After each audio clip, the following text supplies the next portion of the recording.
당신이 궁금해하는 세상의 모든 풍문. 풍문의 진실을 알려드리겠습니다. 초근접 밀착 토크. 풍문으로 드라쇼!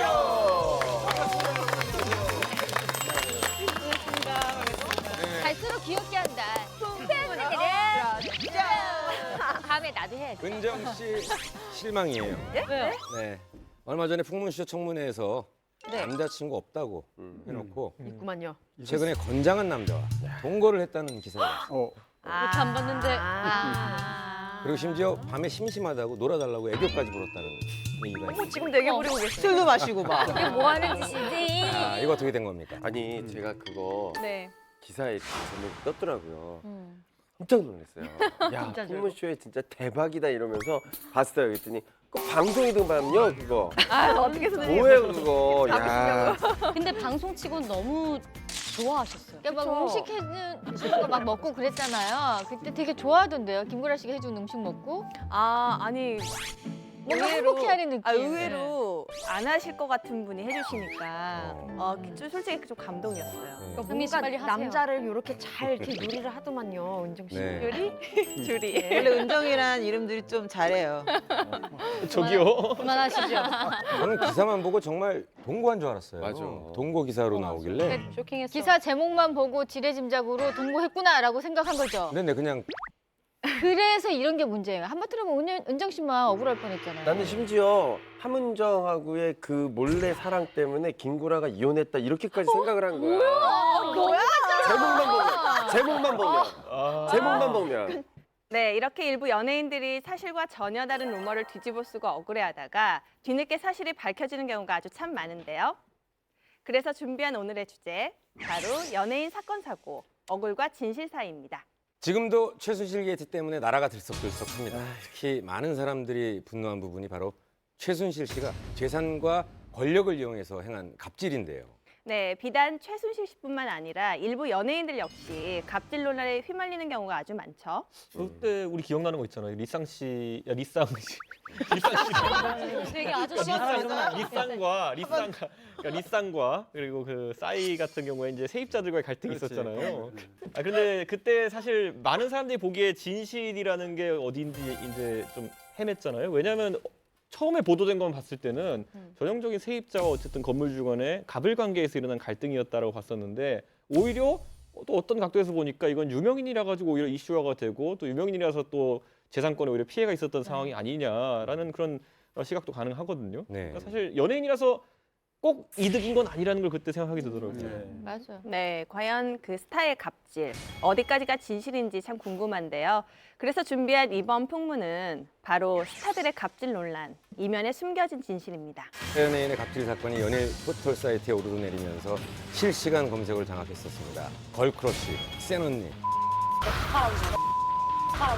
드라마 촬영장에서 갑질을 했다며 논란을 빚은 한예슬 씨입니다.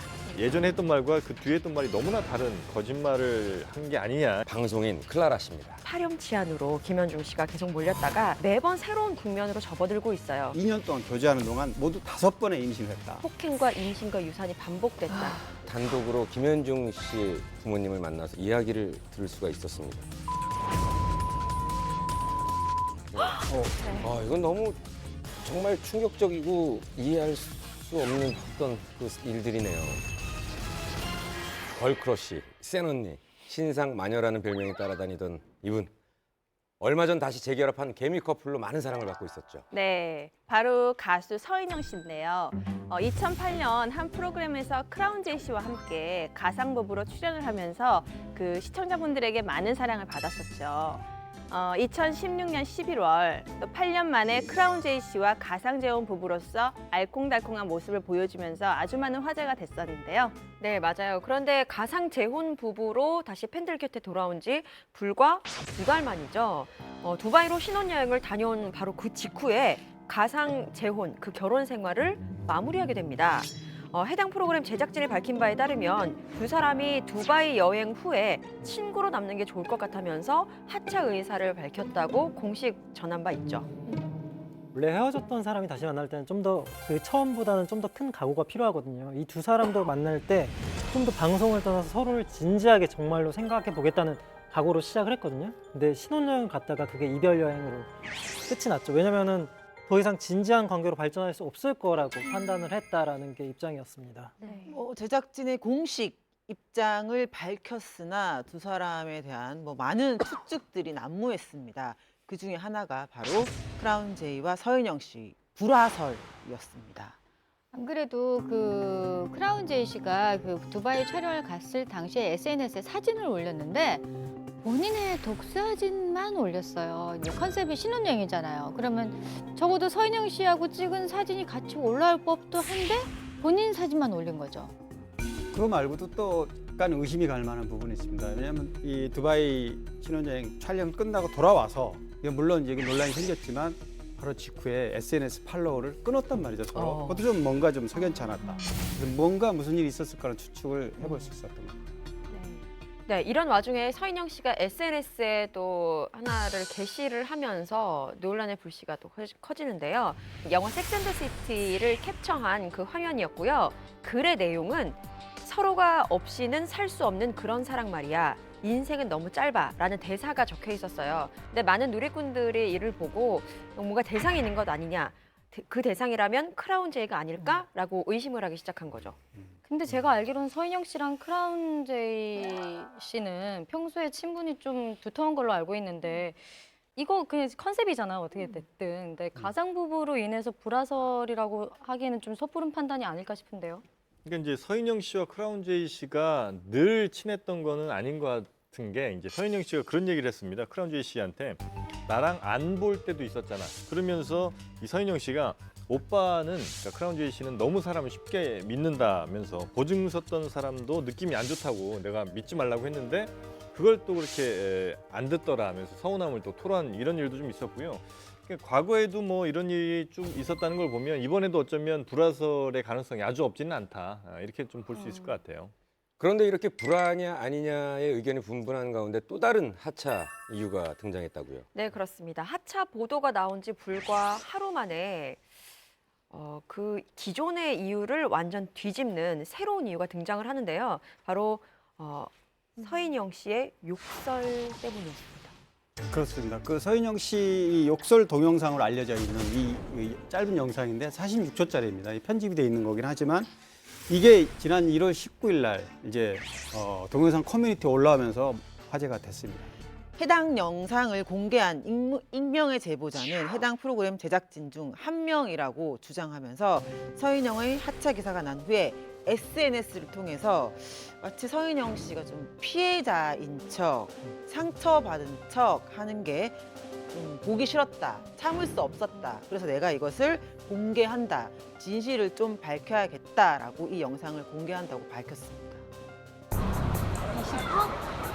야, 빨리 나오고 여기 한 명 호텔 가서 하고 있으라고 그래. 체크인하고 있으라 그래. 체크인하고 있으라 그러고 너 빨리 나와. 방금 보셨다시피 해당 동영상에서 서인영 씨는 누군가를 향해서 너 빨리 나와.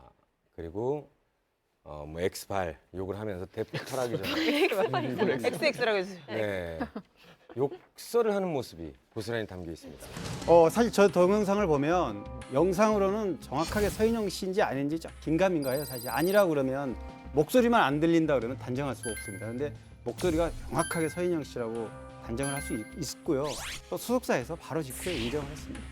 네, 그런데 동영상이 끝이 아니었습니다. 이 영상과 함께 서인영 씨가 하차한 진짜 이유다라면서 촬영 당시 정황이 담긴 글이 좀 올라왔는데 이 해당 글에 따르면 일단 뭐 스태프들은 이 서인영 씨 때문에 잦은 트러블이 좀 있었고 그것 때문에 굉장히 좀 많이 힘들어했었다.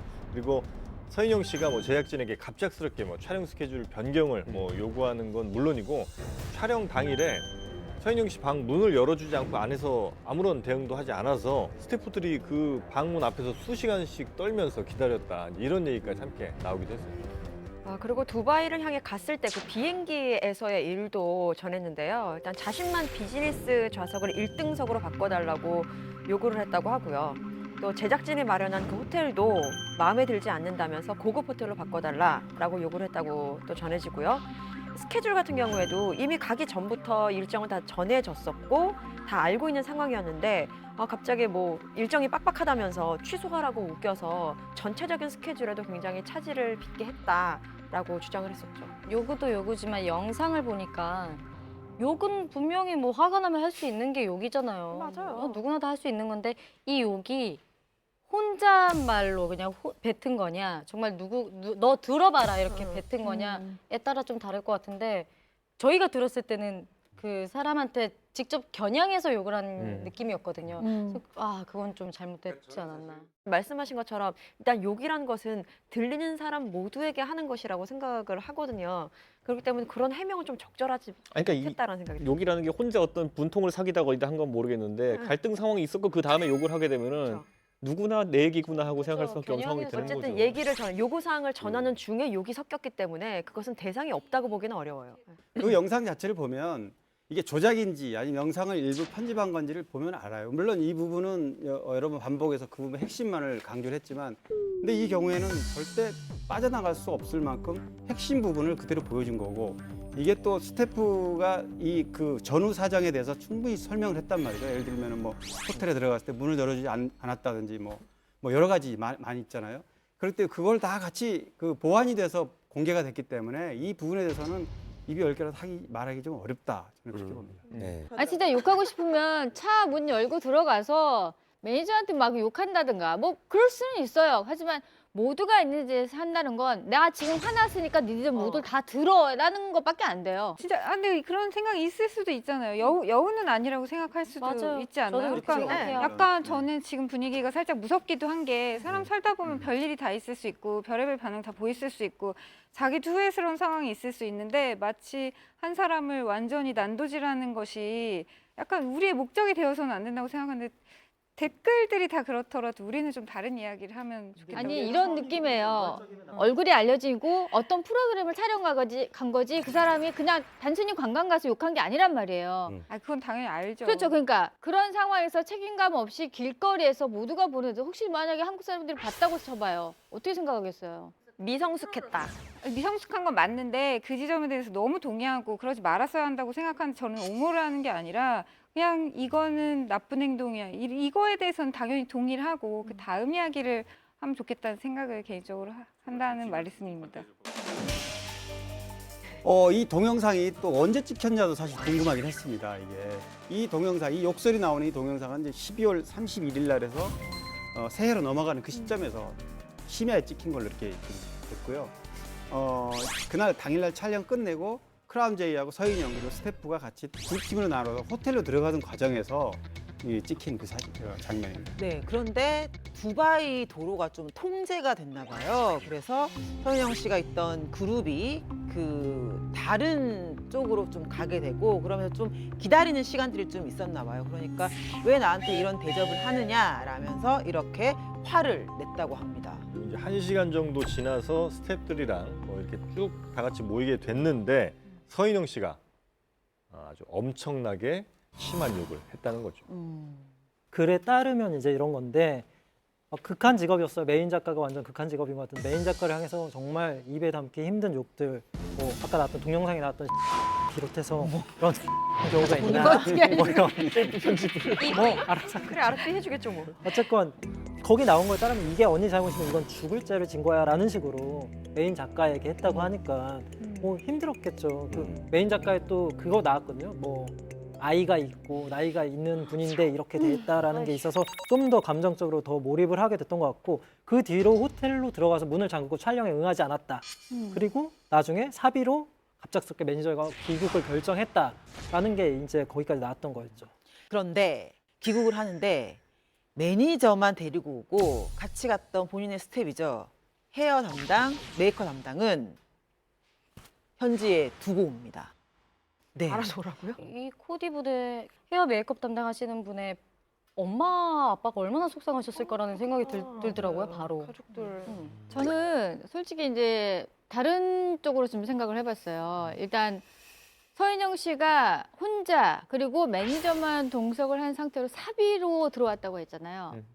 그렇다면 본인이 협찬을 받고 제작비에서 비즈니스 아니 펄스까지 하는 거는 내 돈이 아니기 때문에 마음대로 해도 되지만 내가 사비 들여서 한국 가는 건 아끼고 싶다라는 생각이 드는 것 같은 느낌 있잖아요. 자기 가족, 쉽게 말하면 자기 스태프 있잖아요. 스태프를 데리고 가야 자기 주장이 맞아요. 우리를 다 뭐 무시해서 했으니까 우리 가족은 가야 돼! 뭐 이런 느낌이면 제가 인정을 하겠어요. 근데 자기, 그리고 자기가 충분히 부를 수 있다고 생각한 매니저, 거기까지만 사비를 들여서 가고 나머지 두 사람은 제작비에서 알아서 하겠지. 이런 말도 같다는 거는 정말 제가 볼 때는 서인영 씨가 물론 저보다는 후배이고 어리긴 하지만 앞에 있다면 제가 한마디 정확하게 할 수 있을 것 같아요. 말로만? 뭐라고 하실 거예요? 말로만? 네? 뭐라고 하실 거예요? 일단 이제 방송 비방용으로 해야죠. 욕대 욕으로 갔습니다. 욕 조금만 해봐요. 구멍은 아니죠? 서인영 씨가 욕설을 한 건 분명 잘못한 일이지만 한편으로는 이런 생각도 드는 게 다들 뭐 해외 촬영을 가보셔서 알겠지만 좀 생각보다 힘든 경우가 많거든요. 그럼요. 저도 최근에 이제 3박 5일 일정으로 미국을 다녀왔는데 그 하루에 거의 한 3-4시간밖에 자지 못하고 끝나면 새벽 2시, 아침 6시에 기상 뭐 이런 식의 어떤 촬영을 3일 내내 하다 보니까 좀 체력적으로 많이 힘들더라고요. 혹시나 뭐 서인영 씨도 체력적으로 좀 많이 힘들어서 극도의 어떤 본인 자신을 뭐 제어할 수 없을 정도의 어떤 패닉 상태가 와서 그런 일이 좀 그 있지 정도는 않았을까요? 아니었어요. 아니 것 그건 같은데요. 인정할 수 없어요. 네. 그리고 그동안의 해외 촬영이 뭐 이렇게 루즈하게 진행됐다. 이전과는 다르다고 하더라도 지금 진행되는 그런 스케줄을 보고 주변에서 제작진들이 어떻게 고생을 하고 있는지 본다면 그렇죠. 눈치만 있다면 내가 여기서 이러면 안 되겠구나라고 생각을 할 수 있었을 텐데 하는 아쉬움이 있는 거죠. 그러니까 확실히 우리가 이 스튜디오에 촬영하다가 밖에 나가면은 훨씬 제한된 인원 갖고 훨씬 제한된 자원 가지고 하잖아요. 전 야외 촬영 딱 한 번 나가봤는데 그게 하필이면 베트남의 고산지대였어요. 4,000m 산 이런 거였는데 숨쉬기 그걸 이제 약 먹었구나. 50대 중반에 진중권 교수라는 분이랑 같이 가가지고 등산하는데 너무 힘들어가지고 이렇게 막 서로 도와주고 이렇게 하다가 근데 제작진을 보니까 제일 힘든 거예요. 맞아. 왜냐? 심히 우리가 올라가는 걸 찍으려니까 4,000m 산을 뒤로 등반하고 있는 거예요. 이렇게 카메라 메고. 그러니까 그거 보는 순간 서로 도와주게 되지 그걸 내 뭐 요구를 하는 상황이 절대 아니더라고요. 네. 산을 뒤로 올라가고 있는데 어떻게 할 거예요? 자, 어쨌든 그 동영상을 보니까 서인영 씨도 현지에서 뭔가 좀 힘들었던 상황이 있지 않았을까 이런 생각을 좀 해봤던 게 실제 서인영 씨가 이게 언니 잘못이면 죽을 죄를 진 거야 죽을 죄 이런 말을 했다고도 하잖아요. 글쎄 뭐 제작진과 서인영 씨가 촬영 환경에 대해서 사전 협의를 했는데 그게 지켜지지 않아서 아마도 화가 났을 수도 있다 이렇게 말씀하시는 분들도 있더라고요. 하여튼 뭐 사전에 협의된 내용이 분명히 있을 거예요. 근데 그 협의된 내용과 서인영 씨 생각에는 이건 좀 잘못됐다, 뭔가 좀 달라졌다 이렇게 생각한다면 불만을 표시할 수는 충분히 있을 텐데 그 대화로 풀지 않고 어떤 이런 욕설이라든지 강압적인 고압적인 자세를 유지했다는 거는 이건 좀 확실히 어떻게 생각하더라도 좀 문제가 있었던 것 같아요. 한 가지 간과해서 안 될 부분이 하나 있습니다. 뭐냐면 이 서인영 크라운 제이의 두바이 그 관광지에서 신혼여행하는 이 장면은 이제 뭐 나중에 알려졌지만 그 제작 지원을 두바이 관광청을 통해서 받았단 말이에요, 제작비를. 그러니까 제작진 입장에서는 가능하면 그런 사실을 덮어야 되는 상황입니다. 왜냐하면 어찌됐든 서인영과 크라운 제이의 그 장면은 방송을 나가야 했고 또 실제로도 1월 24일, 1월 31일 두 차례 방송이 나갔습니다. 그리고 이제 거기서 찍어온 거는 그거는 두바이 관광청에 제작 지원받은 약속이기 때문에 그럼에도 불구하고 제작진이 이거를 어떤 뻔히 논란일 거를 알면서 그 장면을 찍어서 공개를 했다는 거는 정말 참다가 도저히 안 되겠다 싶어서 그 어떤 그 만행이라고까지 할 수 일부는 얘기를 합니다. 왜냐하면 그런 상황에서 그렇게까지 왜냐하면 서인영 씨가 빠지면 두 주인공 중 하나 빠지면 촬영 자체가 안 되는 겁니다. 네, 그렇기 때문에 갑질이라고 할 수밖에 없죠. 네. 어쨌건 제작진 쪽에서는 엄청 너무 많이 갑질을 했다라는 얘기가 나오고 있었고 그런데 나중에 입장이 어떤 식으로 나왔냐면 뭔가 정말 자기네들은 잘못한 거 하나도 없이 남의 프로그램을 사실은 망친 거잖아요. 근데 너무 입장을 만약에 그걸 진실을 알고 있는 사람이 봤을 때는 되게 화가 날 정도로 입장을 발표했단 말이에요. 하차하는 심경에 대해서. 그러니까 당연히 이걸 보고 있던 사람들이 화가 난 거죠. 그리고 난 영상을 가지고 있는데 올린 거죠. 자기도 올리면 안 된다는 것 정도는 알고 있었어요. 근데 이렇게라도 하지 않으면 진실을 사람들이 모르는구나 라고 했으니까 자기가 감안을 했겠죠. 만약에 누군가가 만약에 작가였다면 앞으로 이 바닥에서 뭐 쉽게 일을 할 수 없겠구나라는 생각도 하면서 올렸을 거예요.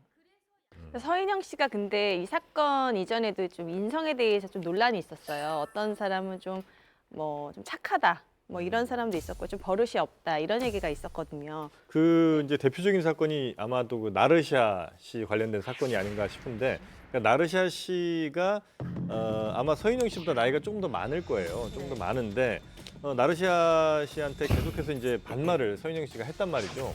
그래서 나중에 이제 그 같은 멤버인 그 가인 씨가 나르샤 씨가 더 언니인데 나르샤 언니가 더 언니인데 왜 자꾸 반말하느냐 이렇게 이제 항의 비슷한 얘기를 좀 했는데 서인영 씨가 호의적인 반응을 좀 안 보였던 거죠. 그래서 서인영 씨가 그 가인 씨에 대해서도 조금 뭐 불만 섞인 이야기를 좀 하는 뭐 그래서 인성 논란이 과거에도 좀 몇 번 있었던 것 같아요. 네. 서인영 씨가 SNS를 통해서도 그런 얘기를 했었는데 자신은 선후배 간의 예의를 굉장히 중요하게 생각한다라면서 녹화 들어가기 전과 후 가인 씨의 모습이 달라서 당황했다라는 글을 남기기도 해서 이게 무슨 뜻인가 또 의문을 자아냈죠.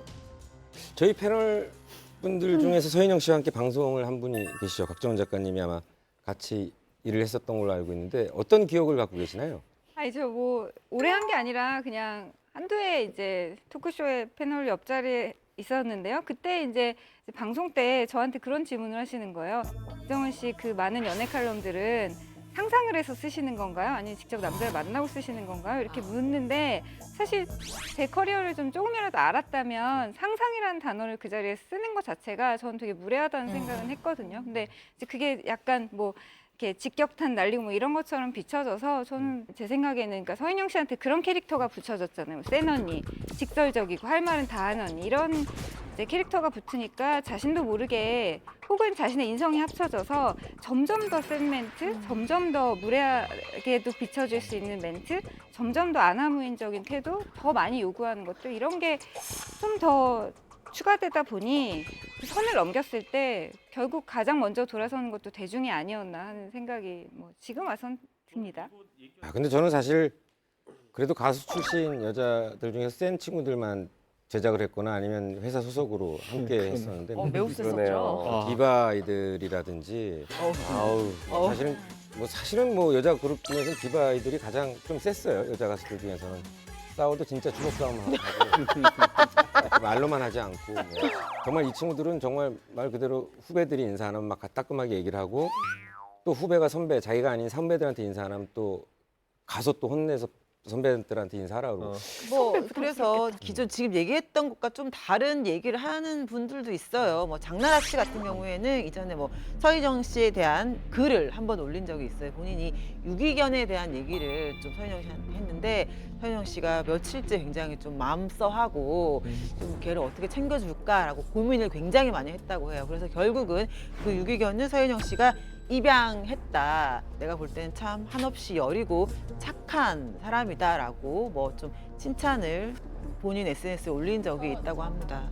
누구에게나 뭐 여러 가지 면이 있을 텐데 역시 서인영 씨도 분명히 뭐 여린 면도 있고 아까 전에 뭐 유기견을 돌보는 그런 따스한 마음도 있고 그런 것처럼 백지영 씨가 또 이 후배 가수 서인영에 대한 이야기를 또 에피소드로 전한 게 있었는데 사실 서인영 씨가 너무 발랄하고 몸매도 예쁘고 그래서 일단 싫었었대요. 그런데 어느 날 뭐 대기실에서 시끄럽게 뭐 떠든 걸 봤더니 서인영 씨더라는 거예요. 그래서 욱하는 마음에 네가 지금 여기서 떠들 때가 아니지? 라고 이야기를 했더니 서인영 씨가 울었어요.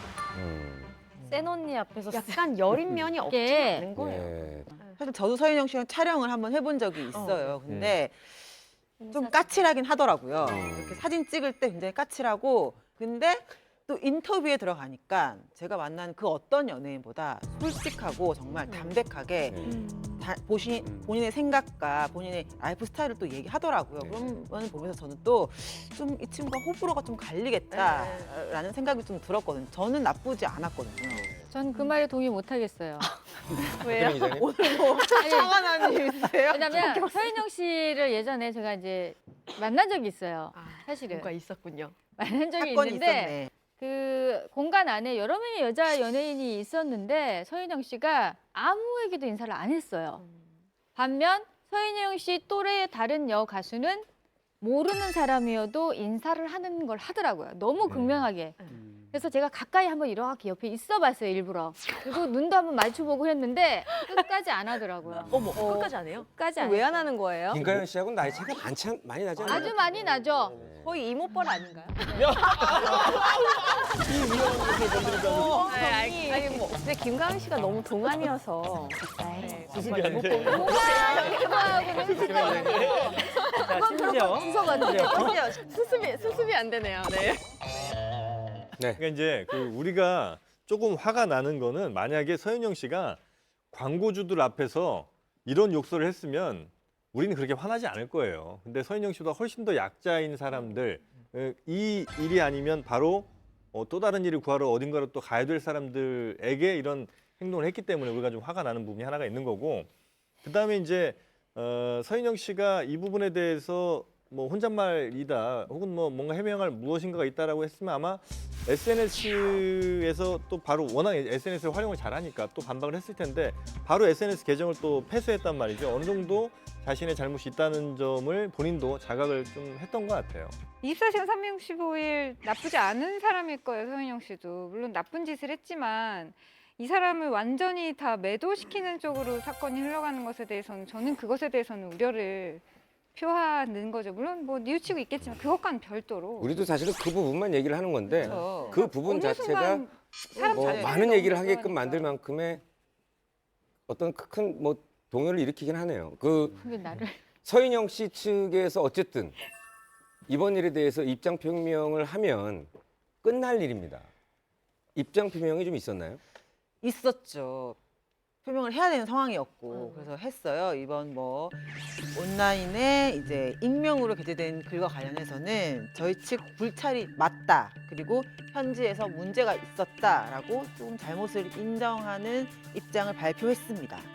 그러니까 조금 전에 그 소속사가 입장 표명을 했습니다 하기는. 근데 사실 궁색한 이게 해명이라고 하긴 했지만 납득이 갈 만한 해명은 아니란 말이죠. 왜냐하면은 분명히 누가 봐도 그 동영상 내용은 누구 상대를 두고 얘기하는 내용인데 이거는 그냥 혼자 화가 나서 누군가에게 하늘에 대고 얘기했다 이런 방식으로 해명을 했단 말이죠. 그리고 더 중요한 거는 서인영 당사자는 본인이 아직 사과를 하지 않았습니다. 그렇기 때문에 어쨌든 그 부분에 대해서는 많은 네티즌들이 그리고 지금까지 서인영을 지켜봤던 시청자들도 이런 무리를 일으키는 부분에 대해서 본인이 직접 해명하지 않고 그냥 SNS 폐쇄하는 걸로 지금 머무는 부분은 잘못됐다 이렇게 지적할 수 있습니다. 어쨌든 뭐 얘기를 하다 보니까 서인영 씨에 대한 부분만 뭐 얘기를 나누고 있는데 그 이후에 크라운 제이 네. 가장 억울하고 좀 피해를 본 건 또 크라운 제이가 아닌가 싶은 생각이 드는데 이번 사건을 두고 크라운 제이는 어떤 입장을 보였나요? 사실 서인영 씨 이 사건, 뭐 동영상부터 해서 이런 이슈들이 빵 터졌을 때는 일단은 말을 아꼈었어요.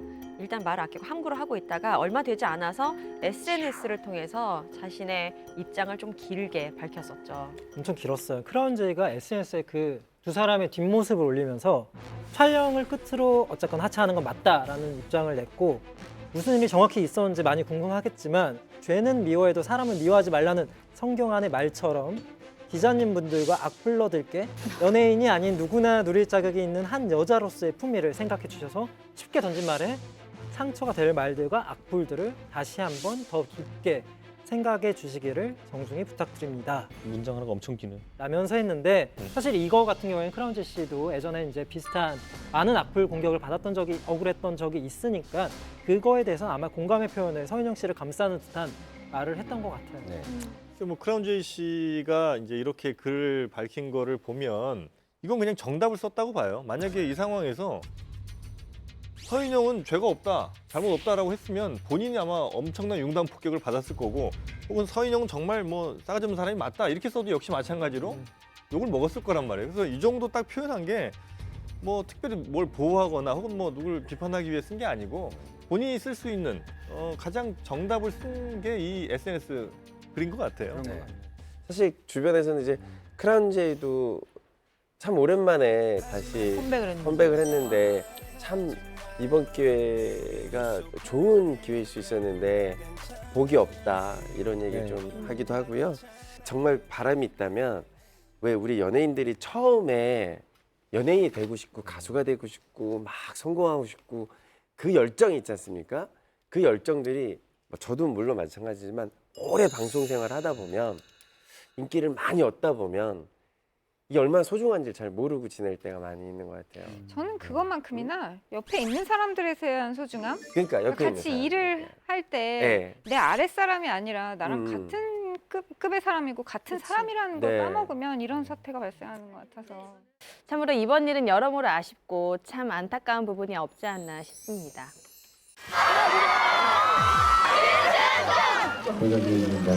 전 여자친구 최 씨가 이제 고소하면서 이제 드러나게 됐는데요. 반복적으로 폭행 및 상해를 당했다. 심지어 내가 임신 상태였다. 16억 원대의 소송을 제기하죠. 드라마틱한 반전이 있더라고요. 단독으로 김현중 씨 부모님을 만나서 이야기를 들을 수가 있었습니다. 이해할 수 없는 일들이네요. 과거에 드라마 촬영장에서 갑질을 했다며 논란을 빚은 연예인이 있죠. 네. 열악한 드라마 환경 시스템에 대해서 이것이 소실 있는 행동이다 아니면 갑질이다를 두고 한 차례 논란을 빚었던 배우인데요. 바로 배우 한예슬 씨입니다. 네, 2011년이었죠. 그때 그 신문 일면뿐 아니라 메인 뉴스에도 많이 등장을 했었던 기억이 나는데 그때 한예슬 씨가 KBS 드라마 스파이 명월의 여주인공으로 선택이 돼서 활약을 하고 있었는데 그때 굉장히 큰 일이 발생을 합니다. 바로 한예슬 씨의 촬영 거부 사태였죠. 배우가 촬영을 거부한다는 거 정말 엄청난 일이거든요. 도대체 왜 촬영을 거부했죠?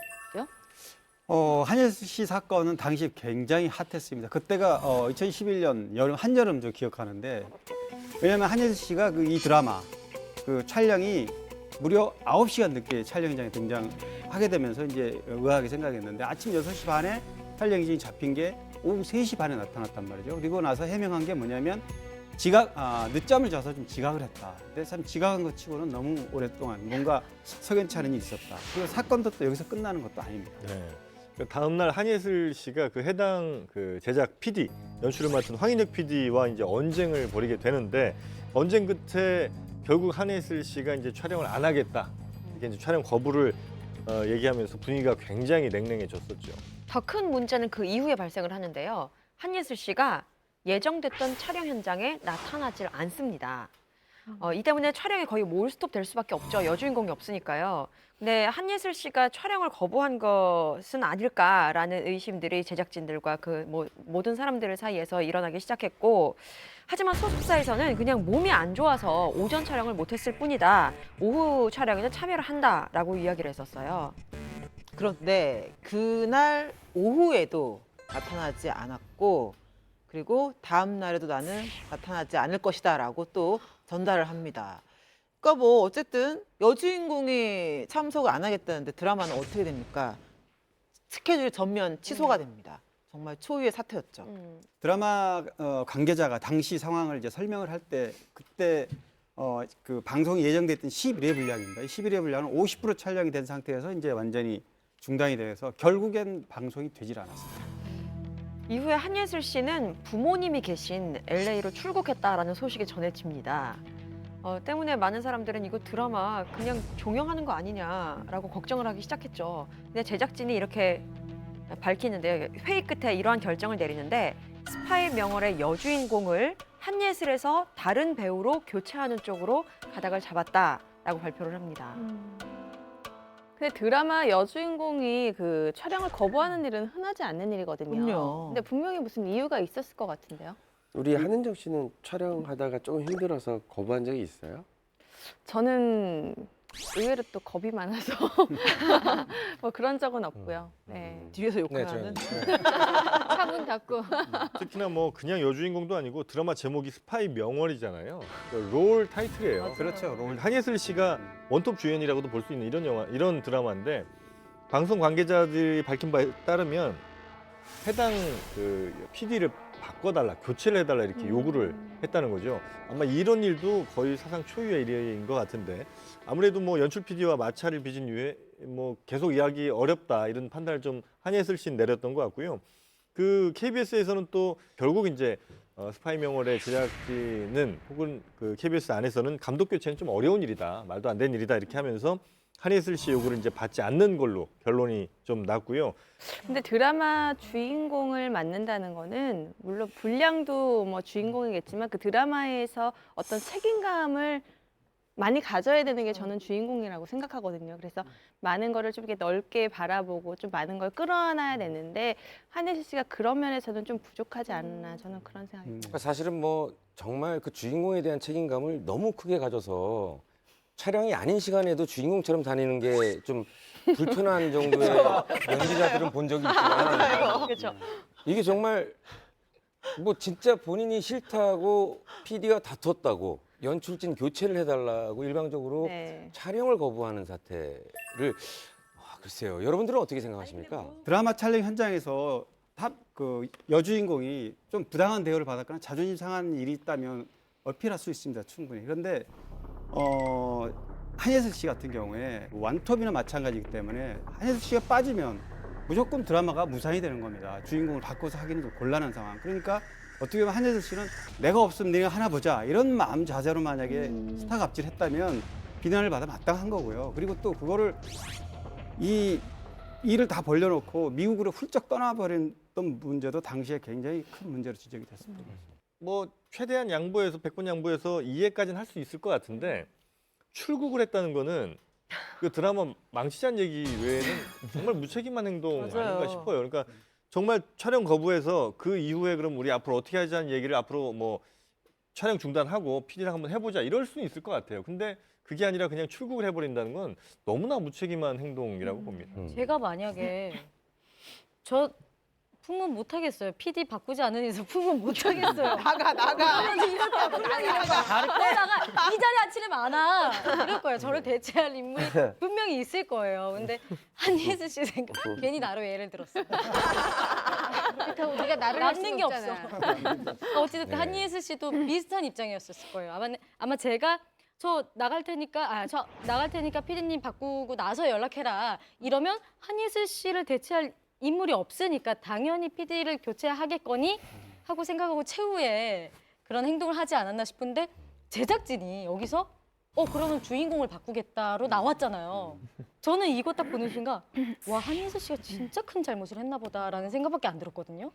한예슬 씨가 촬영 거부라는 어떤 초강수를 두면서 연출 PD를 교체해달라는 요구가 있었는데요. 그 요구한 데는 또 다른 이유가 있지 않았을까요?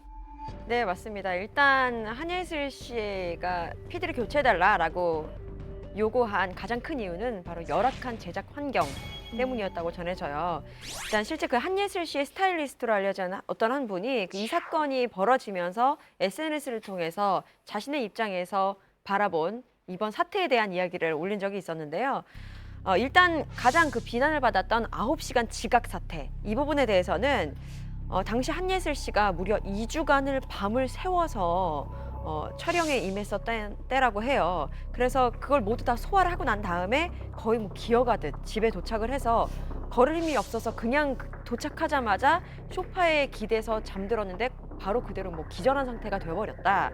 깨어보니 일어나 보니 늦었던 것이다라고 해명을 하기도 했었거든요. 그 해명의 일부 또 일리가 뭐 없는 건 아닌데 물론 그런 상황이 지금까 이해도 왔으니까 그래서 드라마 제작 현장이 열악했던 부분에 대해서 한예슬 씨가 스스로 그거를 좀 은근히 좀 알려지길 바랐다 세상에 좀 너무 열악했다는 부분에 대해서는 본인이 얘기한 적이 있습니다. 그렇다면 제작사 층의 입장은 어땠나요? 네, 제작사도 보도자료를 냈습니다. 여기에는 뭐가 담겼었냐면요. 한예슬 씨의 행동은 선후배 연기자 및 스태프를 무시한 행위로 민형사상 책임을 물을 것이라고 이런 강경한 내용이 담겨 있었습니다.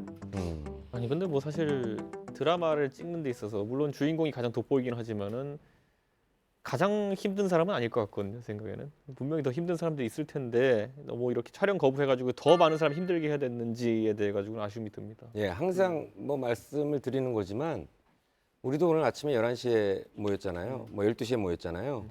그러면은 제작진은 한 10시, 9시에 오잖아요. 그렇죠. 우리가 뭐 10시, 11시에 집에 가면 또 제작진은 뭐 12시, 1시. 그러니까 우리보다 먼저 오고 우리보다 늦게 가는 게 제작진이면 사실은 따져보면 우리보다 더 힘든 사람들이 있다는 거거든요, 그 안에. 근데 지금 여기서 우리가 세트 안에서 편하게 있는 거잖아요. 드라마 촬영장 같으면 정말 추운 겨울날에 저희는 잠깐 씬이 멈출 때는 배우분들 빨리 차 안에 들어가서 연기 아니 이렇게 몸 데우라고 많이 배려해줘요. 담요 두르죠, 난로 갖고 오죠. 하지만 스태프들은 절대 그럴 수 없는 게 모든 씬이 끝날 때까지 계속 밖에 있어야 돼요. 네. 그게 정말 열악한 상황인 거지. 본인이 열악했다고 하는 거는 정말 핑계라고 저는 생각해요. 그리고 편당 수천만 원씩 받는 주인공이라고 하면 물론 돈에 비교하면 안 되겠지만은 그 열악함을 감수하고 싶은 진짜 젊은 사람들 많거든요. 그러니까 네. 근데 잘못된 행동을 한 건 맞는데 시스템의 문제도 없는 것은 아니었잖아요. 그렇죠. 그러니까 다 같이 아, 밤샘 있었죠. 촬영을 해서 행복할 건 아니니까 개인이 이런 잘못을 했더라도 만약에 성숙한 사회였다면 저는 시스템에도 문제가 있다. 그러니까 좀 고쳐보자. 이쪽으로 좀 얘기가 좀 더 갔을 것 같은데 네. 사실 제작 환경은 그때나 지금이나 똑같단 말이죠. 그래서 그 부분은 좀 안타깝지만 그냥 실패로 끝난 어떤 이런 해프닝이 아니었나 구태타인가요? 싶어요. 네. 바뀌긴 바뀌었어요. 이거 아, 그래요? 한예슬 씨 사건을 이후로 계기로 사실 많이 바뀌죠. 사전 제작이란 게 많이 도입이 됐고 실제로 뭐 작년에 태양의 후예나 이런 작품들이 사전 제작으로 성공을 했잖아요. 뭐 모두가 그렇게 되진 않았지만 어쨌건 이거에 대한 생각을 하게 된 계기를 마련했지만 그렇다고 이분이 그 소신을 가지고 미국으로 갔느냐 그거에 대해서는 우리가 한 번쯤은 생각을 해봐야 된다. 홧김이지만 홧김에가 더 많이 계기는 안 가서 됐지만 사실이죠. 소신은 아니었을 수 있다. 뭐 지금 제작 환경에 대한 얘기를 자꾸 했는데 어쨌든 당시에 KBS 고영탁 당시 드라마 국장이 이 사건과 관련해서 얘기를 했습니다. 스파이 명월은 다른 드라마 촬영과 비교했을 때 쪽대본이나 살인적인 스케줄이 없었다라고 해명을 하면서 한예슬 씨 이 촬영 거부가 마치 드라마 제작 환경이 너무 열악해서 일어난 일이다라는 한예슬 씨 주장에 대해서 좀 반박을 해서 이후에 논란이 더욱 거세졌죠. 네. 그렇게 드라마 촬영장에서 불참을 하고 미국행을 선택했던 한예슬 씨. 그런데 이틀 만에 돌연 귀국을 하면서 촬영 복귀 의사를 밝혔습니다. 이렇게 갑자기 한예슬 씨가 마음을 바꾼 이유가 있나요? 사태 파장이 정말 커졌어요. 그때 정말 핫 이슈였어요. 이게 거의 메인을 장식했었고 누구 멘트가 계속 쏟아지고 있었는데 이렇게까지 될지 몰랐겠죠. 자기는 금방 가 있으면 뭔가 자기가 원하는 방향으로 흘러갈 수 있을 거라 생각해요. 근데 어쨌건 이 복귀를 도왔던 이가 한예슬 씨의 어머니가 이 복귀를 하도록 도왔다고 합니다. 아니 그냥 제가 봤을 때는 그 방송 측 대응이라는 게 아까 박 기자도 얘기했지만 예상과 다르게 민형사상 소송을 걸어버리겠다 이렇게 했잖아요. 형사도 문제지만 민사가 더 클 것 같아요 이 경우에는. 그것도 그렇고 이 드라마 제작비라는 게 우리가 생각하는 것보다 금액이 상상을 초월하는데 업무 방해를 해버린 거 아닙니까? 그렇게 되면은 거기다 뭐 계약도 지키지 못한 것이고 그렇다면은 예 뭐 그걸 민사상 책임을 지는 게 두려우면은 돌아와야죠. 그럴 수가 없죠. 그것도 그렇고 광고 계약되어 있는 것들하고도 굉장히 문제가 많았다고 하더라고요. 맞아요. 네. 어쨌건 귀국한 직후에 한예슬 씨는 이제 태도가 좀 바뀌긴 하죠. 전 드라마 국장을 만나서 그때 드라마 스태프, 제작 과정에 차질을 준 연기자, 배우들 이분들한테 제작진 그리고 시청자한테 사과의 뜻을 밝혔다고 합니다. 네, 어쨌든 같은 배우의 입장에서 조금은 이해도 좀 되고 한편으로는 좀 왜 그랬을까 하는 안타까움도 있는데요. 어쨌거나 상황이 잘 마무리돼서 참 다행이라는 생각이 듭니다. 한예슬 씨는 촬영 거부 사태 이후 활발한 연기 활동을 선보이며 당시의 논란을 잠재우지 않았나 싶은데요. 현재 한예슬 씨는 어떻게 지내고 있나요? 네, 현재 차기작을 검토를 하면서 휴식을 취하고 있는 것으로 알려졌는데요. 사실 한예슬 씨가 이거 스파이 명월 이후에 다른 작품을 할 때는 막 PD가 제작 발표에서 한예슬 씨 못 도망가도록 제가 여권을 미리 뺏어놨습니다. 막 이런 얘기도 했었거든요. 그만큼 이제는 웃으면서 좀 이제 서로를 믿는 관계가 많이 된 것 같아요. 물론 다른 PD긴 하지만 지난달 23일에 정여원 씨 절친이잖아요. 그 생일 파티 현장에 한예슬 씨가 참석한 모습이 포착되기도 했는데 여전히 예쁘더라고요. 정말 예쁘죠. 네, 한예슬 씨 하면 그 상큼 발랄함이 굉장히 무기시잖아요. 앞으로 좋은 차기작을 통해서 한예슬 씨의 아주 발랄하고 환한 모습을 하루빨리 볼 수 있었으면 좋겠습니다. 저희 풍물쇼에서도 기다릴게요.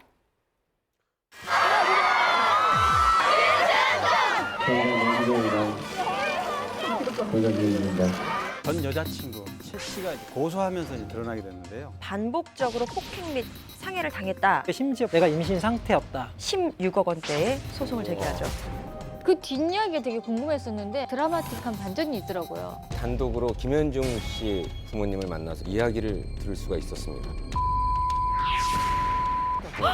네. 아, 이건 너무 정말 충격적이고 이해할 수 없는 일들이네요.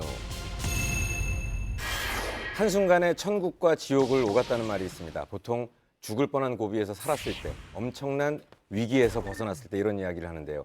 여러분은 어떨 때 천국과 지옥을 오갔다 이런 생각을 하십니까? 낙선하면 지옥이야. 낙선. 낙선하면 지옥이야. 아. 여기 산증인이 있네. 오히려 달랐을 연애할 때는 약간 천국 같았는데 헤어져 보니까 지옥. 음. 또 헤어지고 나니까 또 지옥 같을 것 같은데 천국. 진짜 우리 기자님들 입장에서는 특종이라고 생각해서 썼는데 사실과 다를 때 아. 천국과 지옥을 맛볼 것 같아요. 지옥 고소 좀 고소 아니에요? 그건 지옥이 아니라. 그런 경우 사실 거의 없어요. 네. 그 기사 쓰는데 그렇게 함부로 쓰지 않거든요. 네. 아니라고 해도 그냥 받아들여 주는 거예요, 그냥. 맞는데 그렇죠. 나의 말이 맞는데 아니라고 해도 그냥 그럼요. 예를 들어서 손 잡는 거 찍었는데 둘이 아니라고 하면 아닌 거니까. 그냥 나는 알지만 굳이 내가 나가서 제가 기자를 하겠습니다. 둘이는 사귀는 거 맞습니다. 뭐 이렇게 할 필요는 없잖아요. 네. 그냥 대중들이 판단을 하는 거죠. 아니 저는 그냥 개인적으로는 직장 생활을 되게 오래 하다가 이제 그만둔 지 3년이 됐는데 직장 생활은 좋았지만 지옥이었고 지금은 힘들지만 그래도 천국인 것 같아요. 그래서 약간 그 우리나라를 그렇게 비유하던데 되게 재미있는 지옥이라고. 네. 재미있는 일이 많지만 다들 고달프게 살잖아요. 네, 연예계에서도 구설수로 지옥과 천국을 왔다 갔다 한 분들이 있죠. 이상민 씨 어떠셨어요? 아니? 전 상민 씨랑 그 팔로우인데 네네. 그 상민 씨 그 SNS 계정을 보자 하니 네. 지옥입니다. 셀카를 너무 많이 찍으셔. 저 그래가지고 팔로잉 했다가 끊었잖아요. 그건데요. 근데 못 보겠더라고. 그러니까 상모닝 막 아침에는 상민 상모닝. 씨 나오면 빨리 넘겨. 애교가 진짜 많으시잖아요. 네. 어머. 네, 특히 법정에서 어쨌든 피의자로 몰렸다가 사실은 피해를 당한 것으로 알려지는 순간에 이 천국과 지옥을 왔다 갔다 하는 이런 기분을 느끼지 않았을까 싶은데요. 그래서 이번에 준비한 풍문의 주제는요. 피의자와 피해자의 사이입니다. 이번 풍문의 주인공은 바로 2005년 그룹 WS501로 데뷔를 한 이후에 부드러운 이미지로 큰 인기를 누렸죠. 이후 드라마 꽃보다 남자에 출연하면서 차세대 한류 스타로 주목받고 있는 김현중 씨입니다. 네, 김현중 씨는 국내와 아시아에서 가수와 배우로 입지가 아주 탄탄했었는데요. 드라마에서는 다정한 남자친구였고요. 무대 위에서는 아주 파워풀한 퍼포먼스를 펼치는 그야말로 상남자였죠. 그리고 이제 당시 드라마 이제 감격시대라는 드라마를 찍었는데 그 드라마 안에서 굉장히 그 거친 남성의 모습을 많이 보여줬단 말이죠. 그런데 현실에서도 어쩌면 거친 남자일 수 있겠다는 이미지를 심어준 사건이 있었습니다. 네, 사건의 시작은 전 여자친구 최 씨가 이제 고소하면서 이제 드러나게 됐는데요. 김현중 씨와 최 씨 간의 그 폭행, 임신 둘러싼 뭐 손해배상 청구라든가 친자 확인 논란이라든가 이런 사건들이 계속 2014년 말부터죠. 계속 현재도 진행 중인데 어쨌든 양측 법정 공방 싸움이 그때부터 시작이 된 겁니다. 사실 이 사건이 조금씩 알려지면서는 그야말로 파렴치한으로 김현중 씨가 계속 몰렸다가 이 법정 공방이 지속될수록 점점 매번 새로운 국면으로 접어들고 있어요. 그래서 어떻게 보면 파렴치한에서 피해자로 여론의 흐름이 좀 바뀌고 있는데요. 이렇게 된 결정적인 계기는 바로 전 여자친구 최 씨의 거짓말 때문입니다. 과연 김현중 씨의 전 여자친구인 최 씨는 어떤 거짓말을 했고 또 진실은 무엇인지 지금부터 자세히 이야기 나눠보도록 하겠습니다. 지금이야 폭행과 유산으로 원수보다 못한 남남 사이가 됐지만 한때 두 사람은 다정한 연인 사이였잖아요. 그런데 두 사람은 어떻게 처음 만나게 된 거죠? 뭐 이 두 사람이 어떻게 만났는지 확실하게 이야기가 전해지는 건 아니지만 일단 뭐 이렇게 여러 이야기를 좀 들어보면 2012년으로 첫 만남은 거슬러 올라갑니다. 김현중 씨는 지인의 소개로 연극학과 출신인 이 최 씨를 만나게 됐는데요. 두 사람 모두 연기에 대한 어떤 공통 분모가 있잖아요. 그렇게 연기에 대한 이야기를 나누다 보니까 급속히 가까워졌고 이후에 교제를 시작했다라고 전해집니다. 하지만 문제는 교제한 지 2년 뒤인 2014년 8월에 불거집니다. 이 문제를 좀 들여다보니 단순히 뭐 둘만의 뭐 사랑 싸움 뭐 이 수준이 아니고 최 씨가 김현중 씨를 폭행치사 및 상해 혐의로 고소를 하면서 언론에 알려지게 되는데요. 이후 두 사람의 사실 진실 공방은 언론 폭로전으로 치닫게 됩니다. 네, 가장 먼저 한 매체가 이렇게 보도를 합니다. 최 씨가 김현중 씨로부터 2014년 5월 말부터 7월 중순까지 반복적으로 폭행 및 상해를 당했다라는 이야기가 전해지는데요. 처음에는 뭐 주먹과 발등으로 구타를 당해서 얼굴, 가슴, 팔, 둔부 여러 곳에 타박상을 입어서 전치 2주에 해당하는 폭행이 있었으며 나중에는 그 폭행이 더욱더 심해져서 갈비뼈가 골절이 되는 전추 6주의 상해를 입었다라면서 총 4차례에 걸쳐 폭행을 당했다는 주장을 한 매체가 실게 되죠. 폭행을 인정하세요?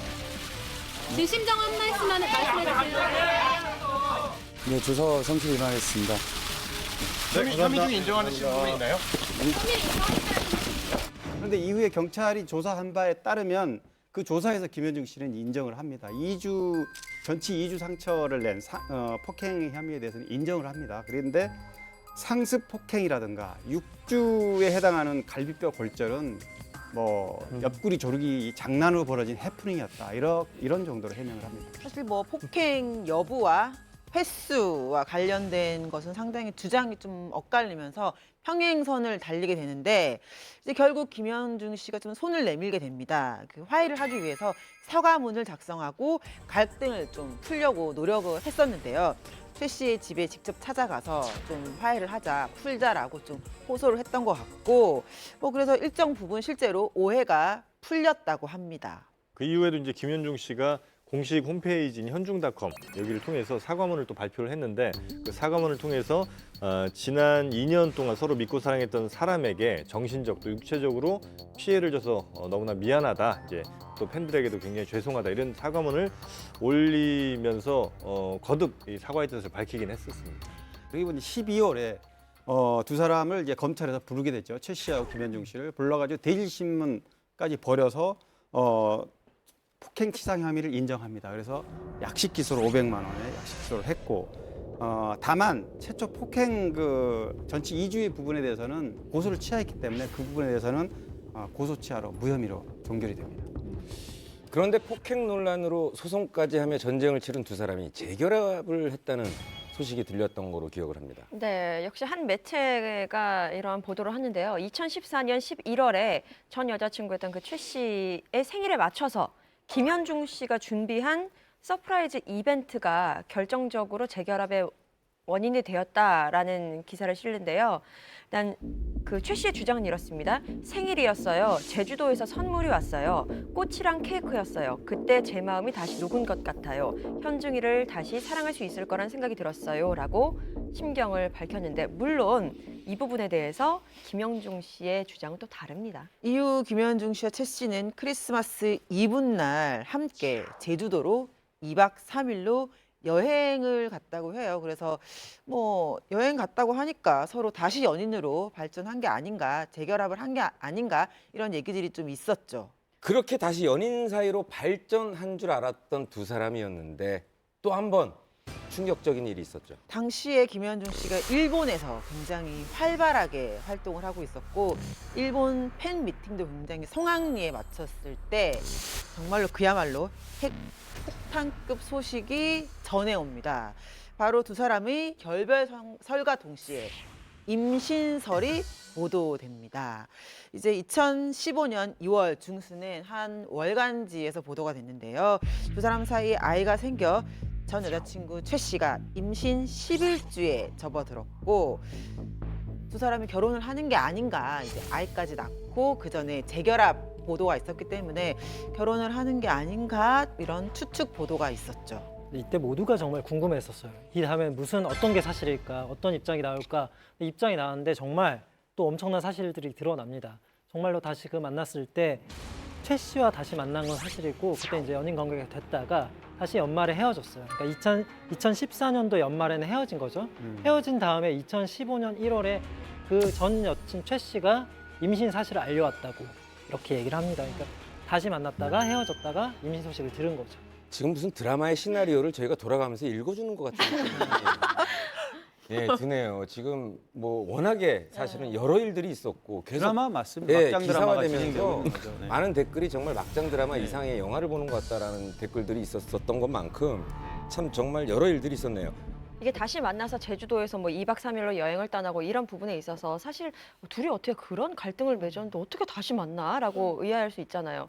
근데 최 씨의 주장은 김현중이 자기의 마음을 돌렸다고 얘기했다 주장을 하지만 김현중의 입장은 사실 이게 아니라 사실 그 전에 합의를 하는 과정에서 6억이란 돈이 갔는데 그것에 대한 합의문을 받지 못한 상황이었다는 거예요.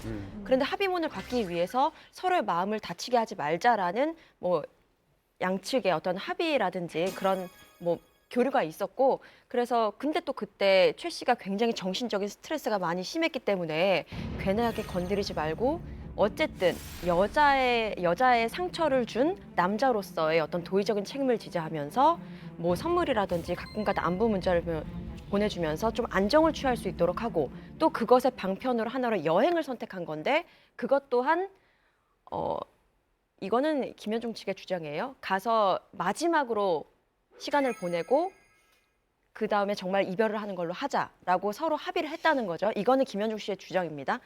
그리고 난 다음에 2박 3일을 보내고 났어요. 김현중 씨는 연말에 서울로 올라와서 가족들과 드디어 저 최 씨와 정리가 됐습니다. 이제 드디어 끝났고 합의서도 그 이후에 받았어요. 그래서 6억에 대한. 그래서 뭐 가족들과 볼링 치고 좋았는데 1월 3일에 문자가 오죠. 나 너의 아기 가졌어. 이렇게. 그리고 이제 그 당시 최 씨가 한 매체를 통해서 태어날 아이에 대해서 책임은 지겠다. 그리고 김현중 씨가 아이에 대해서 관심 갖는 것은 뭐 인정하겠지만 김현중과 결혼할 생각은 없다. 이렇게 또 못을 박는 이런 인터뷰를 하기도 했습니다. 임신했다라는 소식을 알고 난 다음에 이 최 씨 측에서는 큰 병원에 뭐 남자 의사는 싫다라고 주장할 수 있죠. 그렇게 이야기를 했고 김현중 씨의 부모님 같은 경우에는 본인이 지목한 그 최 씨가 지목한 여의사에게 진료 예약을 했으니 만나서 진료를 받자라고 했지만 약속한 날짜에 최 씨가 나오지 않았다라고 주장을 했고요. 오히려 김현중 씨의 부모가 최 씨에게 낙태를 요구한 것처럼 그런 뭐 인터뷰나 이런 언론 보도에 좀 뉘앙스를 풍기면서 갈등이 재점화된 거죠. 김현중 씨 하시고 싶은 말씀 없으세요?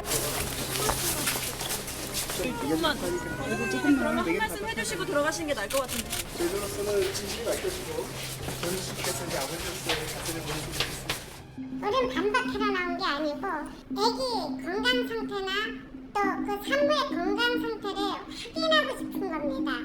구하고 싶은 그것뿐이죠. 이유가 없어요. 해결할 문제는 현중이랑 적으로 해결해야 될 문제고요. 두 번째는 양가 부모들이 해결해야 될 문제예요. 그렇지 이렇게 언론에서 온 국민이 해결해 주는 건 한사도 해결을 못합니다. 그리고 2015년 4월 7일이었죠. 이날을 똑똑히 기억하는데요. 제가 이거 쓰긴 썼었거든요. 그런데 이 최 씨가 임신과 뭐 폭행 이런 과정에서 김현중 씨와 겪는 갈등, 뭐 스트레스 등을 이유로 정신적 피해 소송을 제기합니다.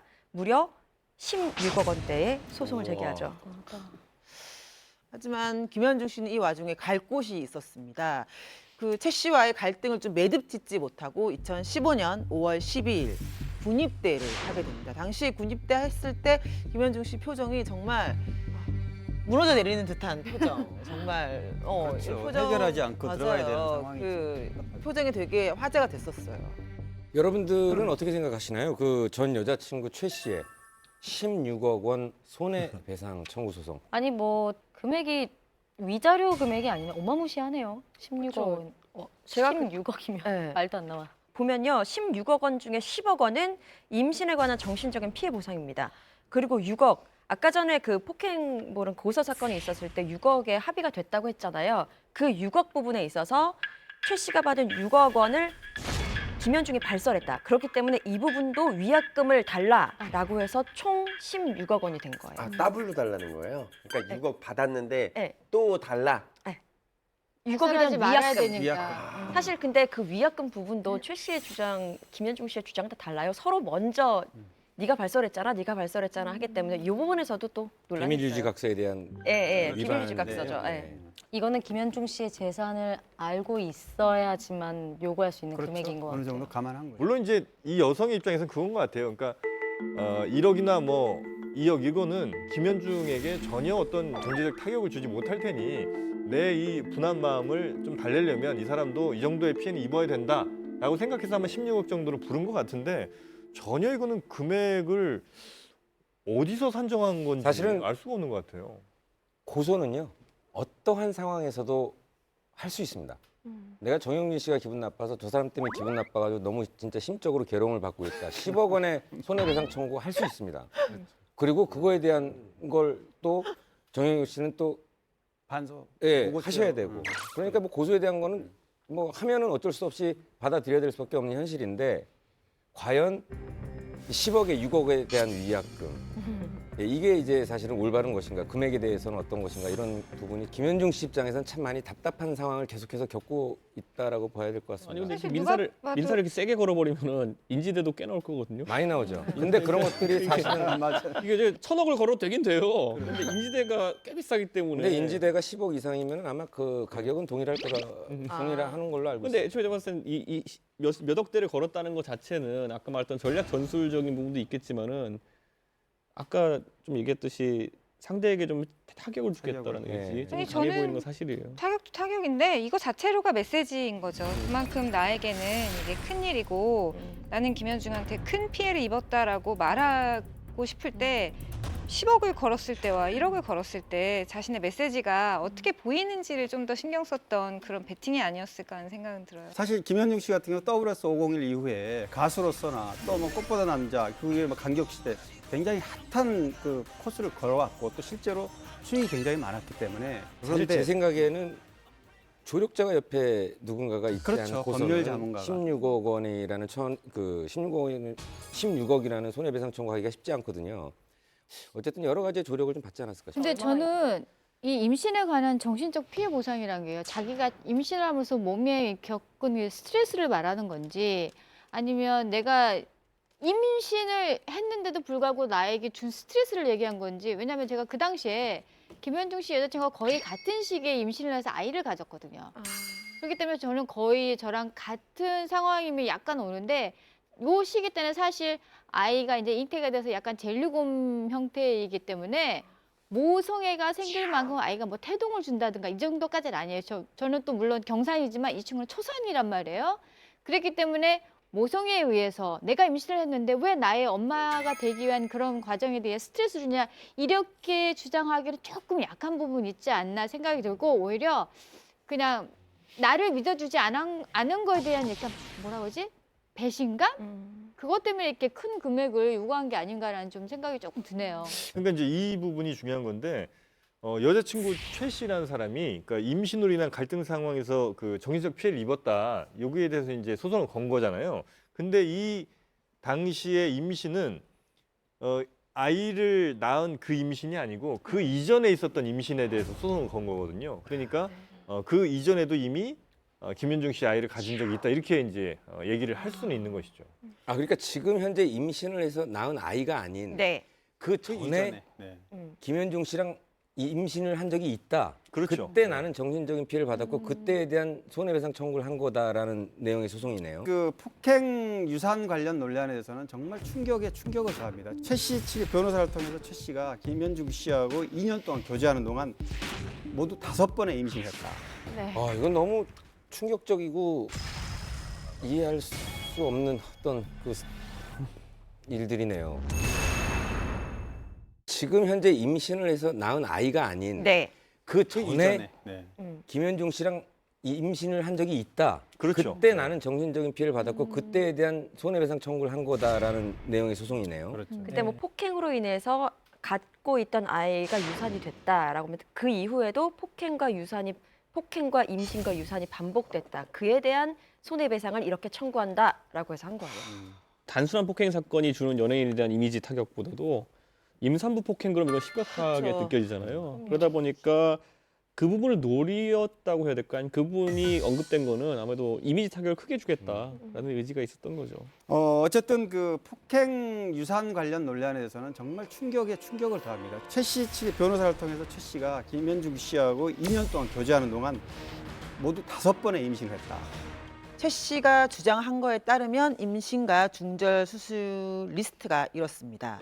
2013년 7월 그리고 2014년 6월에 유산을 했고요. 2014년 7월과 12월에 임신 중절 수술을 합니다. 그리고 마지막 중절 수술을 하고 난 뒤 불과 12일 뒤인 12월 20일에 임신을 했는데 그 아이를 2015년 9월 3일 날 출산을 한 것이다라고 주장을 한 거죠.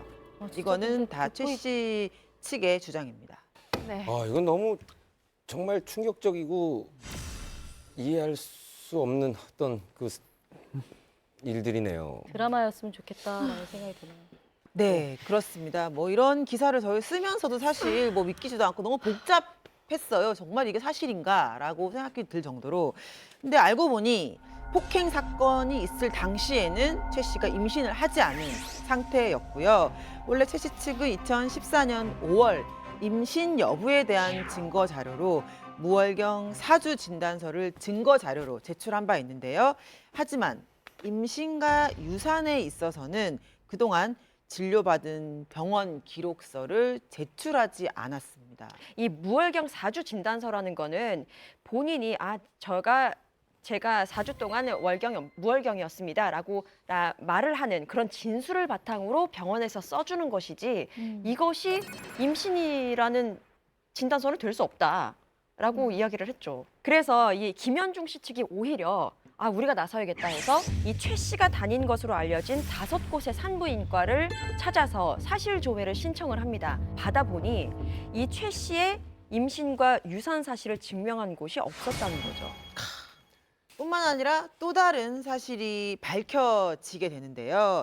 2014년 최 씨는 김현중 씨 폭행으로 갈비뼈가 골절이 됐다면서 전치 6주 상해를 입었다고 주장을 하는데요.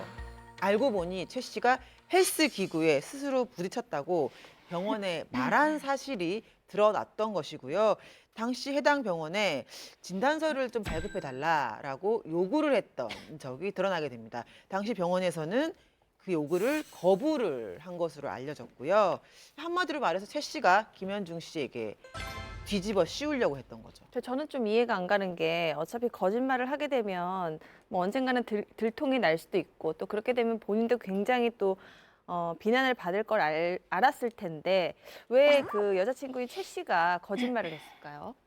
그러니까 모르지만 두 사람 사이 일이니까 모르지만 아마도 이 여성분이 이 김윤중 씨에 대한 몇 가지 불만이 좀 있었을 것 같아요. 뭐 워낙 해외 활동도 많이 하고 또 많은 인기를 누리는 연예인이다 보니까 본인만의 남자친구가 아닌 그런 존재로 좀 느꼈을 가능성도 좀 있고 그래서 뭐 불안함이나 이런 것들을 좀 깨기 위해서 어떤 거짓말을 통해서 이 사람을 잡아둔다든지 혹은 그 질투라든지 분노 같은 것을 뭐 돈으로 좀 해결하려는 뭐 이런 것들이 결국 거짓말을 하게 된 큰 원인이 아니었을까라는 추정 정도는 좀 해볼 수 있을 것 같아요. 그런 추정은 살짝 저도 좀 동의를 하긴 하는데요. 근데 건강하지 못한 사람들끼리 연애를 하면 결국 어떤 식으로든 상처를 되게 크게 주고받잖아요. 왜냐하면 가장 가까운 관계니까 어떻게 해야 상처를 줄 수 있는지 제일 알아서 한쪽은 이제 상대방의 이미지를 깎아내는 식으로 상처를 주려고 했고 한쪽은 상대방의 몸이 어떻게 되는지를 뻔히 알면서도 이제 피임에 대해서 둘 다 제대로 얘기를 하지 않았고 뭐 이런 식으로 결국 가장 비극적인 어떤 연애의 한 단면을 보는 것 같아서 저는 되게 많이 씁쓸한 것 같아요. 네, 누가 잘했다고 말할 수도 없고. 그렇다면 앞에 있었던 그 16억 원의 손해배상 청구 소송에 대한 결과는 어떻게 됐나요? 2016년 8월에 결과가 나는데요. 그 당시에 이제 그 손해배상을 청구한 거에 대해서 주장에 대한 최 씨의 모든 근거가 없다라고 판단을 해서 소송을 기각시켰습니다. 이 16억 원 손해배상 청구 소송에 대해서. 또 한편으로는 재판부가 오히려 최 씨가 언론에 대고 이런저런 인터뷰를 함으로써 정말 연예인으로서 모든 명예와 이미지가 실추됐다. 이거에 대한 피해 보상으로 1억 원을 내라고. 그러니까 거꾸로 최 씨가 1억 원을 김현중에 줘라 이렇게 선고를 했습니다. 실제 저희가 단독으로 김현중 씨 부모님을 만나서 현재 심경에 대해서 이야기를 들을 수가 있었습니다.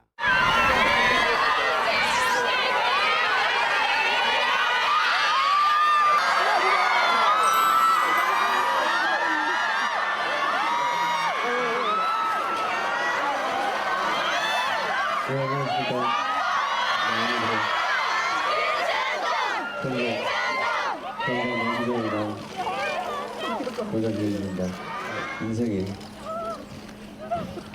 후반전을 시작하는 기분으로 전역을 했습니다. 부모님을 이제 만나뵈야 돼. 휴가 있었던 만나뵀지만 정식으로 이제 저녁 인사를 드리고 싶고요. 그리고 활동 계획에 대해서는 구체적이게 말씀을 드릴 수는 없지만 일단 팬 여러분들을 빠른 시일 내로 좋은 자리에서 인사를 드리지 않을까 생각합니다.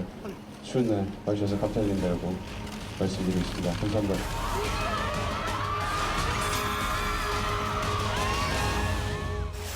아버님, 아이고, 안녕하세요. 지금 저희 찍으면서 들어오려고 하는데, 주무셨어요? 아니죠? 네네. 안녕하세요. 안녕하셨죠? 잘 지내셨어요? 구정 연휴 잘 보내셨고요. 네. 법적인 상황을 지켜보면서 부모로서의 심정을 좀 듣고 싶어요. 어떠셨는지. 여자애가 지금까지 숨겨왔던 부분들이 검찰이 조사를 통해서 그 부분들이 드러났잖아요. 드러나서 이렇게 참 다행이라고 생각해요. 어디를 엄마가 그 1년 동안은 어디를 안 다닌 것 같아요. 집에서만 계셨지. 왜냐면 남들이 이제 폭행한 놈에 뭐 해갖고 할까봐 이렇게. 그러니까 어디도 못 나가고 우울증도 심했고 유서도 써놓고 앞으로도 이 모든 판결이 나질 때까지는 마음 편히 이렇게 지내지 못할 것 같아요. 항상 조용해서 살고 지가 마음이 많이 아팠겠, 힘들었겠죠. 힘들었는데 얼굴을 안 보이니까 엄마한테는 항상 밝게 잘 있다. 걱정하지 마시라. 엄마만 건강하면 되니까 엄마만 무조건 건강하면 자기는 힘들어서 넘길 수 있으니까 자기는 좋으니까 맨날 늘 엄마 걱정이죠. 지금은 뭐라고 이렇게 말씀드리니까 그래요. 그냥 초음파 사진도 그냥 사진만 보여줬지 뭐 따뜻한 게 지금도 애는 못 보고 있잖아요. 아이고, 못 보셨어요? 예, 아무 소리 없는데 지금 이렇게 좀 법을 밟고 있는데 우리가 또 아무 무슨 소리가 또 들을 것 같아서 기다리고 그러니까 법의 판결만 지금 저희들은 기다리고 있는 거예요.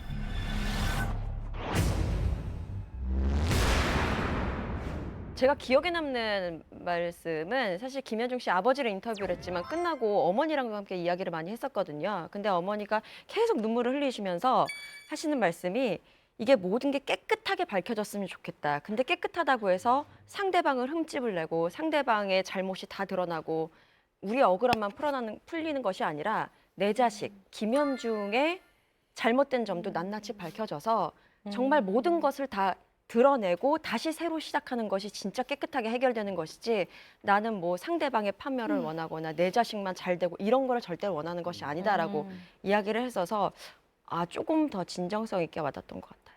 그렇다면 이제 두 분의 법정 공방은 앞으로 어떻게 되는 건가요? 아직도 진행형이고 최 씨는 항소를 한 상태고 김현중 씨는 또 이거에 대한 맞고서를 해서 2017년 1월에 검찰이 이 부분에 대해서 김현중에 대한 명예훼손이 인정이 된다라고 판단을 했고 이거를 서울 동부지방법원으로 공소장을 제출해서 이거에 대한 또 재판은 오는 3월 30일로 첫 공판이 예정되어 있습니다. 저는 사실 뭐 법원에서는 김현중 씨 손을 들어줬고 뭐 항소는 했지만 어쨌든 손은 들어줬지만 폭행을 했다는 사실은 여자를 폭행했다는 사실은 지워지지 않기 때문에 앞으로 사실 볼 때마다 생각날 것 같긴 해요. 많은 여성들이 그럴 것 같기도 하고요. 그래서 좀 안타까운 사건이 아닌가. 비극적인 연애죠. 저는 그리고 이 2차전이 남아있다고 보는 게 결국에는 아이를 친자로 인정받았으니까 양육비 소송도 하겠죠 이제. 그렇죠. 그러니까 이게 2차전이 이건 뭐 그리고 김현중 씨가 이기고 지고의 문제가 아니에요 이거는. 그냥 그거는 따라오는 양육비 소송이고. 예. 근데 저는 그 여자친구가 아이만큼은 아빠 친부하고 이제 그런 상관없이. 문제는 있지만 아이만큼은 정말 사랑을 주면서 잘 키워줬으면 하는 바람이 가장 있어요. 큰 걱정이네요. 예. 법적 공방을 벌이며 천국과 지옥을 오갔다고 합니다. 소속사와의 분쟁이었습니다. 클라라 씨의 발언 때문이었는데요. 이규태 회장으로부터 성적 수치심을 느꼈다. 심지어 이규태 회장이 자신을 협박했다. 충격적인 반전이 메신저 내용이 막 공개가 되면서 거짓말을 한 게 아니냐. 정황도 포착이 되는데요.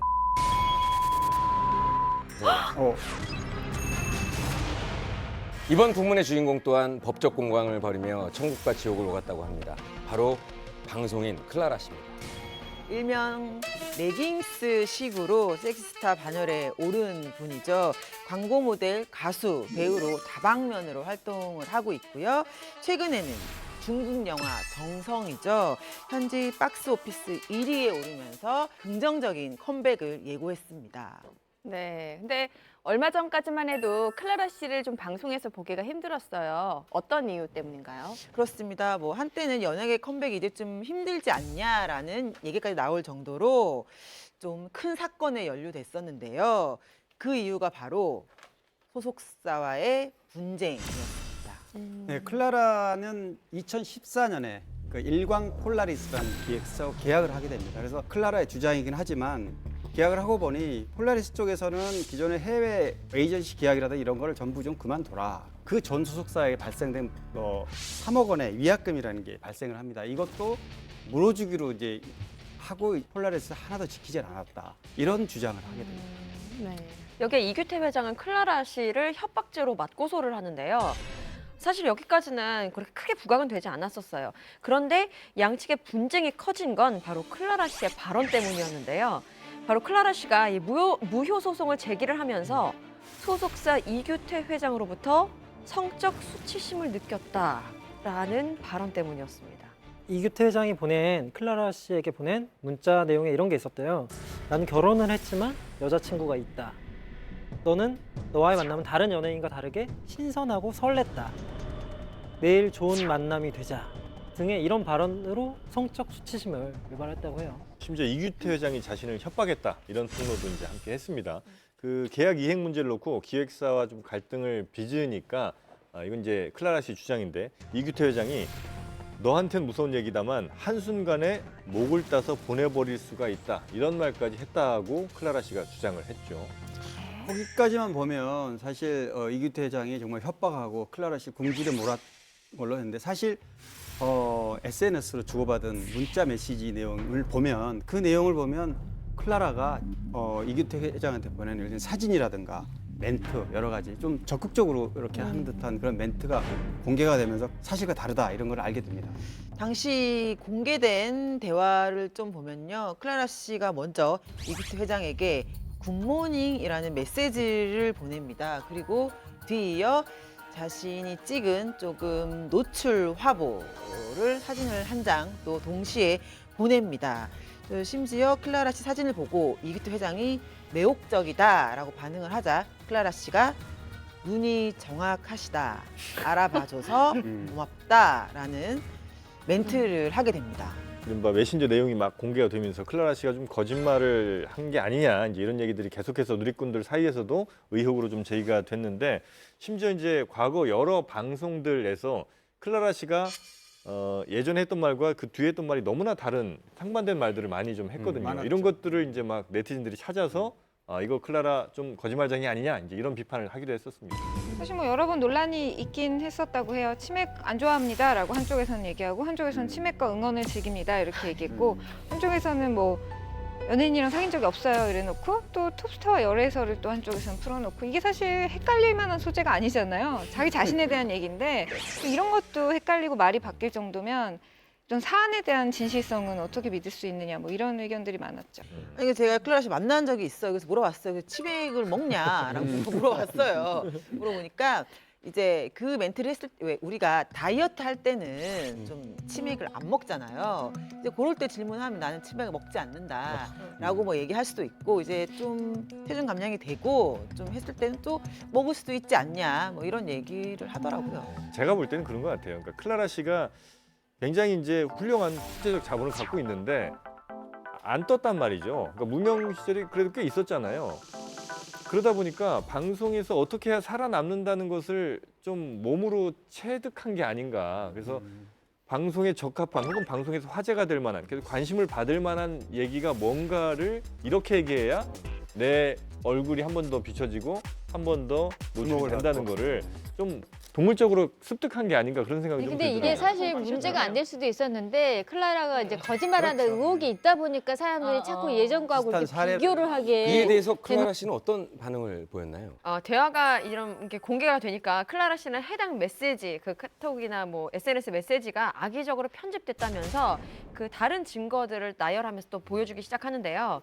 일단 너와의 만남이 다른 연예인들과는 다르게 신선하고 설레고 그랬었는데 이 문자에 대한 부분은 이날 새벽에 5분마다 이 세 차례에 걸쳐서 카톡 문자가 계속 왔다고 하고요. 이분이 나를 어떻게 생각하길래 이렇게 계속 연락을 하는지 불쾌했다라는 심정을 토로했었죠. 사실 남자와 여자의 관계가 아니라 비즈니스 관계에서 권력 관계를 위주로 봐야 되는 사건이거든요. 자, 지금 앞뒤 똑 잘라먹고 이런 문자가 몇 시에 왔다라는 것만으로는 판단하기 힘들고 이 두 사람이 과연 어떤 관계였는지 네. 평소에 막 위협도 하고 나를 어떻게 하겠다 이런 관계였다면 이건 충분히 불쾌할 수 있었겠지만 그게 아니라 약간 아까 클라라 씨가 막 굿모닝 이렇게 하던 상황이었잖아요. 그래서 이 맥락을 딱 독립적으로 생각할 수는 없는 것 같아요. 근데 진짜 이게 12시가 넘은 시간마다 5분마다 술을 마시면서 보냈다고 하는데 저도 실제로 저희 기획사 대표한테 5분마다 계속 연락 온 적이 있어요. 김준호 씨가 대표일 때 술 엄청 드시고 뭐 내용이 근데 이거야. 뭐 정말 지민아 잘해보자. 앞으로 나가자 싸우자 이기자 이런 거를 계속 보내는 거예요. 근데 사실 어떤 상황에서 그 문자가 주고받아졌는지에 대해서 그거에 따라서 참 많이 다를 수는 있겠네요. 이게 이제 뭐 좀 더 부가적인 설명을 덧붙이자면 2015년 9월 19일 날 클라라 씨가 이 회장과 사무실에서 만났을 때 그런 얘기를 했다고 해요. 회사는 내가 어디서 뭘 하는지 알아야 된다. 너랑 나랑 계약하기 전에도 그런 얘기를 하지 않았냐. 그리고 심지어 우리 회사에 소속돼 있는 어떤 연예인, 여자 연예인 같은 경우에는 매니저가 그녀의 생리 주기까지도 파악하고 있다라는 말을 했다고 해요. 근데 그 부분에서 여성으로서 성적 수치심을 느꼈다라고 얘기를 했습니다. 만약에 클라라 씨의 말이 맞다면, 조금이라도 맞다면, 예, 사실 소속사에서 여성 연예인에 대해서 저 정도로 관리를 하는지에 대한 의구심이 드는 건 사실입니다. 은정 씨나 뭐 지민 씨 그리고 또 김가연 씨 같은 경우는 어떤가요? 글쎄요. 제 생리 주기까지 매니저가 아는 건 조금 곤란스러운데요. 근데 저는 제 매니저가 알 수도 있어요. 그러니까 사실은 제가 알 수는 그 있죠. 생리통 때문에 정말 못 참겠어서 문자를 보낸 적이 있어요. 녹화 도중에 약 좀 사다 달라. 그래서 혹시 알 수도 있겠지만 뭐 일부러 제가 알려준 건 아니에요. 알려줘야 돼 이래서 알려준 건 아닌데. 사실 여자 연예인들 막 해외로 예능 나가기도 하고 막 물에 빠지기도 하고 이럴 때 기획사 차원에서는 연예인이 좀이라도 편안한 상황에서 촬영하기 원하기 때문에 그거 알 수 있다고도 네, 저는 회사 입장에서 알아도 된다 뭐 이런. 예전에 그런 걸 본 적이 있어요. 한창 우리 막 물에 들어가서 이렇게 경기하고 그런 게 많을 당시에 어떤 여자 연예인이 섭외가 됐는데 그 이제 여자 연예인 자기가 된지 모르고 있었던 거예요. 근데 그게 딱 날짜가 겹친 거예요. 근데 네. 지금은 이제 이렇게 그 몸 안에 이제 들어가는 이제 생리대 이런 게 있었다면 예전에 그게 없을 당시니까 그 여자 연예인이 너무나 곤란해하며 결국 촬영을 못하고 밖에 있었던 그런 상황도 있었거든요. 근데 그런 일적인 부분에 있어서 매니저가 뭐 알아야 된다면 그럴 수도 있겠지만 계속 이 얘기만 하는 것보다는 그 회사- 다른 것도 뭐 많이 회사에서 어쨌든 지금 어쨌든 남자들이 말을 못하겠잖아 지금. 그러게. 클라라 씨가 이규태 회장에게 보낸 메신저 사진들을 보면 굉장히 우리가 생각할 때 상식적으로 야하게 보이는 화보 사진들을 엄청나게 많이 보내요.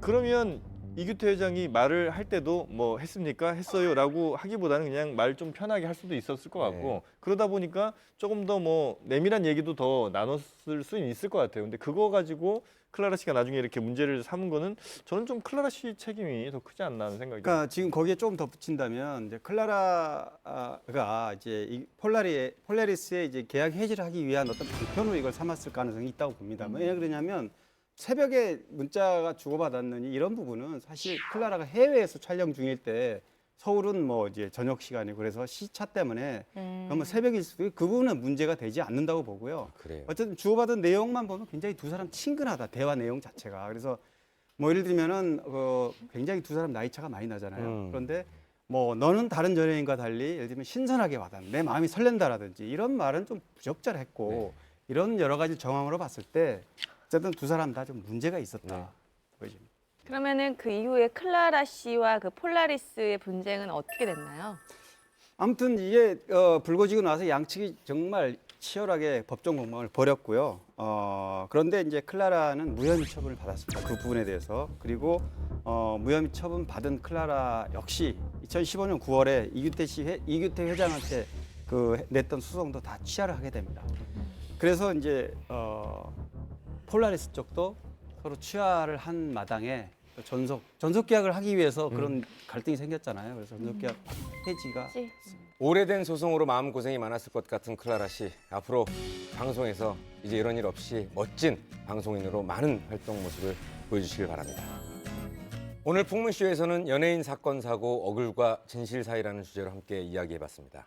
네, 오늘 저희가 준비한 풍문은 여기까지입니다. 다음 주에는 더 쇼킹하고 뜨거운 풍문으로 찾아오겠습니다.